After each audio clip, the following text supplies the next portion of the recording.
여러분, 현재 우리나라에서 가장 인기 있는 직업이 뭐라고 생각하세요?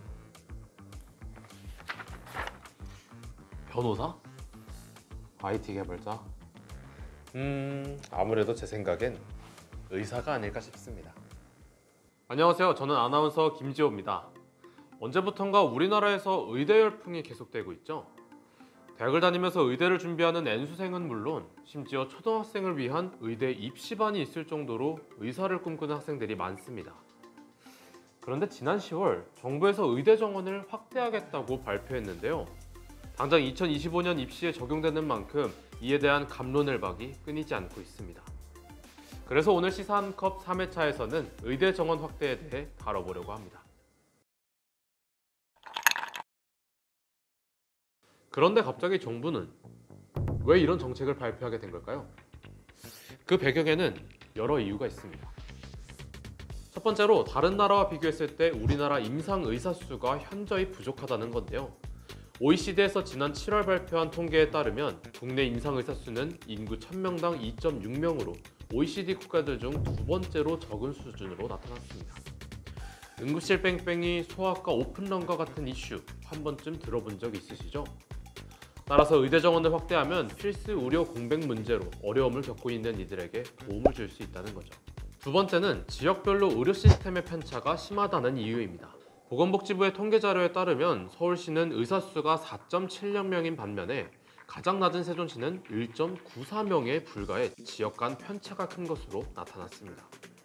또한 일명 빅5 병원 같은 곳에서 질 높은 의료 서비스를 받기 위해 지방에서 서울로 원정을 가는 환자도 많다고 하는데요.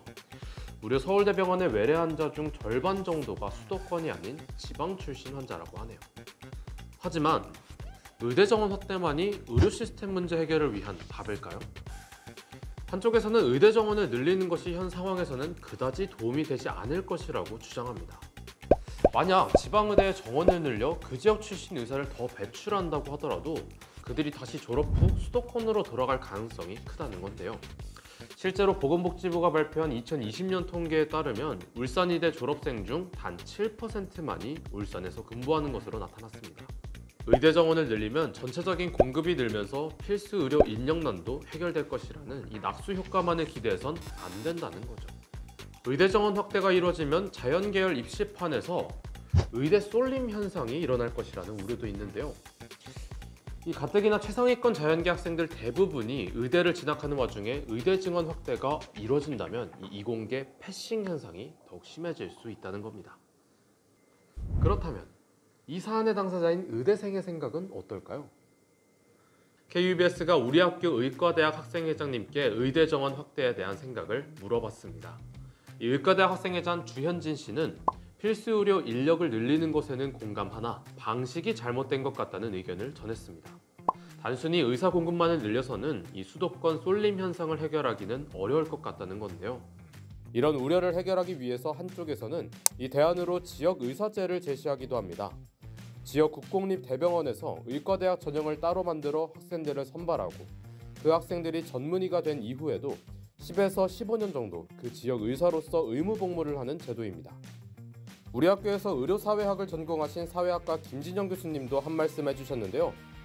이런 제도에 대해서 교수님께서는 실현 가능하나 실효성을 가지려면 인턴과 전공의 기간을 제외한 10년간 의무적으로 복무하는 것을 강제해야 할 것이라고 말씀해 주셨습니다. 지금까지 의대 정원 확대 이슈에 대한 여러 시각을 살펴봤는데요. 이 의대 정원을 확대하는 것에 찬성하든 반대하든 모두 지역 의료 시스템을 개선하고 이 수도권 쏠림 현상을 완화해야 한다는 것에선 이견이 없는 것 같습니다. 이 초고령화 사회가 되어가고 있는 우리나라에서 하루빨리 의료 시스템이 개선돼 우리나라 국민 모두가 편하게 진료를 받는 날이 오기를 바라겠습니다.